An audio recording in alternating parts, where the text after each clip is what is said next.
Bom dia, turma! Tudo bem com vocês? Espero que todo mundo esteja bem. Vamos dar início à nossa aula de literatura de hoje, tá? Trazendo aí a segunda parte do realismo, certo? Relembrando aí algo que a gente já tinha comentado na aula passada, tá? Sobre o realismo. Só relembrando para vocês que esse é um movimento cultural e literário que surgiu aí no século XIX, tá? Em oposição a tudo aquilo que pregava o romantismo, tá? É uma escola literária que usa uma linguagem clara e objetiva e tem como temática principal aí os problemas sociais da sua época, tá? Então, esse é o foco aí do realismo, tá? E aí a gente vai observar, né? A gente vai continuar estudando o realismo em Portugal, tá? O realismo aí em Portugal ele foi um movimento artístico-literário que iniciou no país aí a partir dos anos de 1960. E aí vale lembrar que nesse processo aí, ele vai estar lá em Portugal, vai surgir muito depois do que vai surgir aqui no Brasil. O Brasil, o realismo, ele surge bem antes, tá? A gente vai ver mais na frente. Então, a corrente aí desse realismo, lá em Portugal, ele buscava aí promover uma crítica, tá, ao sistema social imposto até o momento para contribuir para que o país alcançasse aí a modernidade através da literatura, tá? A tendência artística aí surgiu durante o embate entre autores do romantismo e do realismo, tá? Neste choque de ideias, denominado questão Coimbra, tá? Se foque nessa questão Coimbra, que vai ser esse choque de ideias, tá? Entre os romancistas e os realistas. Os artistas realistas, eles criticavam e controlavam e confrontavam aí o individualismo, tá? E o academicismo da corrente anterior. Quem era essa corrente anterior? O romantismo. Então, os realistas, eles criticavam muito, tá? E eles confrontavam esse individualismo romancista, tá? E aí essa crítica, né, que eles faziam a esse individualismo e esse academicismo, sendo assim, é importantíssimo, tá, que a gente compreender o contexto histórico que contribui para o surgimento do realismo, como ele se desenvolveu aí em Portugal e o que foi aí a questão Coimbra em si, tá?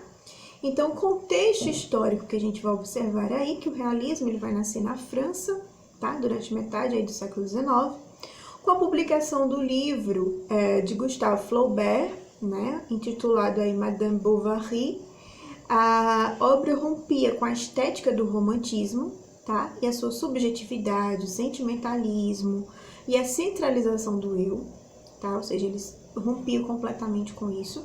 E os pensadores realistas, eles desenvolviam aí, assim, uma linguagem objetiva e clara que destacava as razões, tá? No contexto histórico da corrente está aí a Revolução Industrial e o capitalismo, tá? A industrialização gerou aí uma grande quantidade de produtos, tá? Mas também aumentou os contrastes sociais, as desigualdades sociais, tá? De um lado estava uma pequena parcela da população com capacidade para adquirir produtos e de outro estava a maioria formada por pessoas miseráveis e sem condições de usufruir de todos os benefícios do capitalismo. Então, a gente vive essa dualidade social justamente nessa época, tá? E os pensadores, cientistas e filósofos, tá? Como Charles Darwin, Karl Marx, Engels, começaram a discutir e a denunciar a exploração e a pobreza dessa nova sociedade que vem surgindo com tanta desigualdade, tá? Esses debatedores foram importantes aí para fazer surgir o realismo na Europa, tá? Portugal, entretanto, teve aí o seu desenvolvimento industrial atrasado por causa da independência de onde? Do Brasil, né? Então, o que deixou aí grandes consequências econômicas lá em Portugal. Assim como no restante da Europa, a urbanização gerada aí como desenvolvimento econômico, tá? E industrial mudou as paisagens, mas não mudou as relações sociais que existiam no país, tá?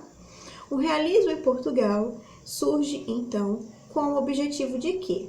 Aí ele vai surgir com esse objetivo direto de criticar o atraso econômico e as estruturas sociais que eram impostas nessa época, tá, gente? E a gente vai para aquilo que é mais importante, tá? Que vai ser aí a questão Coimbra. O realismo em Portugal teve início, de fato, nos anos de 1965, tá? Após a questão Coimbra, que envolveu aí o grupo de jovens, tá, da época, e o grupo de artistas seguidores do ultrapassado romantismo. Então, vai ter um embate aí, tá? Na época, os estudantes de diversas localidades, tá, se reuniram na cidade de Coimbra e, inspirado nos ideais revolucionários e nos antirromantismo, tá, teceram aí críticas à organização social portuguesa e as suas bases ainda monárquicas e coloniais. Então, isso aí vai ser a questão Coimbra, tá? E um grande nome que vai se destacar aí vai ser Antero de Quintal e Teófilo Braga. Eles vão publicar aí seus livros, respectivamente, Odes Modernas e Tempestades Sonoras, e podemos dizer que as obras desses dois artistas desagradam os literários e os artistas mais conservadores do romantismo, tá? Por quê? Porque eles rompem aí com o academicismo da época e promovem aí um tom mais revolucionário. O escritor romântico Antônio Feliciano de Castilho, então, escreveu duras críticas aos autores realistas, tá? Num prefácio do livro Poema de Mocidade, de Pinheiro Chagas, e argumentou aí que o novo estilo não tinha bom senso nem bom gosto, tá?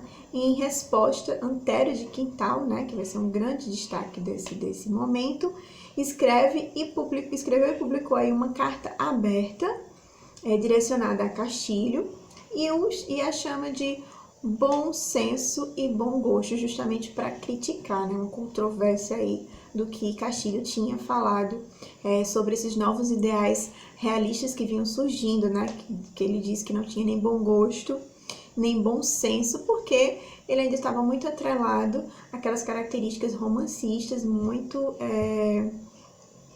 bem academicistas, né, da época. Então, parte aí dessa carta, tá, que Antero de Quintal fez para Castilho, diz o seguinte: acabo de ler um escrito de Vossa Senhoria, onde, a propósito de faltas de bom senso e de bom gosto, se fala com áspera censura da chamada Escola Literária de Coimbra. E entre dois nomes ilustres se cita o meu, quase desconhecido e, sobretudo, desambicioso. Esta minha obscuridade faz com que a parte da censura que me cabe seja sobre maneira diminuta, enquanto que, por outro lado, a minha despreocupação de fama literária, os meus hábitos de espírito e o meu modo de vida me tornam essa mesma pequena parte que me resta tão indiferente, que é como se nada a reduzéssemos. Daí a gente observa o confronto de ideais que continuaram a se desenrolar aí por vários anos do realismo em Portugal. Os liberais aí passam a organizar eventos com o intuito de realizar debates de ideais e contribuir aí para que Portugal alcançasse a modernidade através da literatura. As conferências democráticas do Cassino foram promovidas aí em 1871, e nelas aparecem textos que falavam sobre as classes sociais e suas lutas. Aí a gente vai ter Eça de Queiroz, tá? Que foi um personagem de destaque nesta conferência e passou a defender o realismo em Portugal, tá? E quais são essas características do realismo em Portugal? Esse realismo em Portugal, ele herdou muitas das características dos movimentos em outros países, tá? Inclusive o realismo no Brasil. As principais deles foram a investigação da realidade social e a busca por entender aí a realidade dos países, Outra proposta aí dos poetas e artistas da geração 70, nome que foi dado aí aos jovens realistas em Portugal, era fazer com que as máscaras sociais da hipocrisia caíssem e as pessoas mostrassem aí as suas verdades, tá? As suas verdadeiras faces. A arte aí do período tornou-se engajada e sátira, além de ter a função de realizar denúncias, tá? E aí a gente vai ter outras características do realismo em Portugal que vale vocês ficarem atentos, que vai ser a objetividade e o cientificismo. Eles são muito objetivos, eles são muito cientificistas, tá? Falar uma coisa e provar e comprovar, tá? O foco nos ideais revolucionários e sociais, destaque das pessoas comuns para a vida cotidiana, oposição ao sentimentalismo e negação dos sentimentos. Eles não eram nem um pouco sentimentalistas, muito pelo contrário, eles eram muito objetivistas, tá? Materialismo e busca para a realidade dos fatos, ou seja, eles eram muito realistas mesmo, de fato, trazer a realidade do que está acontecendo sem idealizações, sem subjetividade, tá? E rejeição à monarquia e ao clero, que vai ser também um dos focos aí do realismo, tá? Os principais autores do realismo, a gente vai ter aí, podemos dizer que foi um movimento que permitiu o aparecimento de diversos autores aí focados em realizar críticas e organização da sociedade portuguesa. A gente vai ter alguns dos principais nomes, e um deles vai ser Eça de Queiroz, tá, gente? Eça de Queiroz foi um escritor diplomata português que não participou da questão Coimbra, mas foi um dos maiores representantes do realismo em Portugal. O autor foi um duro crítico de Portugal e do clero do país, e por isso sua obra não era bem vista pelos conservadores, justamente por conta dessas críticas, tá? Aí a gente vai ter uma obra aí de Eça de Queiroz, que é bem conhecida e que virou até minissérie, tá? Que vai ser Os Maias, tá? Uma minissérie que passou aí na Rede Globo. A gente vai ter O Crime do Padre Amaro, que foram as obras que mais foram representativas de Eça de Queiroz. E na Netflix tem aí o filme do Padre Amaro, tá? Quem quiser, tiver curiosidade. Então, os principais livros aí que vai ter destaque vai o Mistério de Sintra, de 71, O Crime do Padre Amaro, de 1875, O Primo Basílio, que também é outra obra com atores nacionais bem conhecidos, como Fábio Assunção, Débora Falabella, Reinaldo Gianecchini. É um filme bem interessante que eu indico para vocês, tá? O Primo Basílio, que é baseado nessa obra de Eça de Queiroz. O Mandarim, Os Maias, como eu acabei de falar, Relíquias, Cidades e Serras e a Correspondência de Fradique Mendes, tá? Aí vocês observam essa imagem, tá? As fotografias de Eça de Queiroz em diferentes momentos da sua vida, tá? Então observem aí ele, né? E a gente vai ter outro nome aí, que vai ser Antero de Quintal, que foi um dos autores que se envolveu aí no confronto dos ideais, né, gerado pela questão Coimbra. Antero propôs um pensamento crítico na literatura portuguesa e, por isso, a organização social deveria ser questionada pelos autores. Tá? Os primeiros sonetos do autor foram publicados em 1861, entretanto, foi a partir da publicação de Odes Modernas que ganhou mais destaque. E aí eu vou citar para vocês algumas obras de Antero de Quintal, que a gente vai ter as principais: o Soneto de Antero, Odes Modernas, Bom Senso e Bom Gosto, Defesa, a Carta Encíclica de Sua Santidade, Causas da Decadência dos Povos Peninsulares, tá? Nos sonetos de Antero, a gente pode observar que ele vai expressar as suas inquietações religiosas e metafísicas, tá? Sendo assim, constitui a parte importante aí de sua obra poética. Antero é considerado um dos grandes sonistas da literatura portuguesa, ao lado de Camões e de Bocage, tá? Então, esse aí é um dos que a gente começou a debater aqui, sobre alguns dos grandes legados aí desses artistas. né? Espero que vocês tenham compreendido. Qualquer dúvida que vocês tenham, já sabe, estou aqui para ajudar vocês, tá? Tem um exercíciozinho de fixação para vocês responderem. Como vocês estão fazendo o processo de avaliação, se não der para entregar hoje, vocês podem entregar durante o fim de semana, tá bom? Então, um abraço para vocês, bom fim de semana e se cuidem. Até a próxima!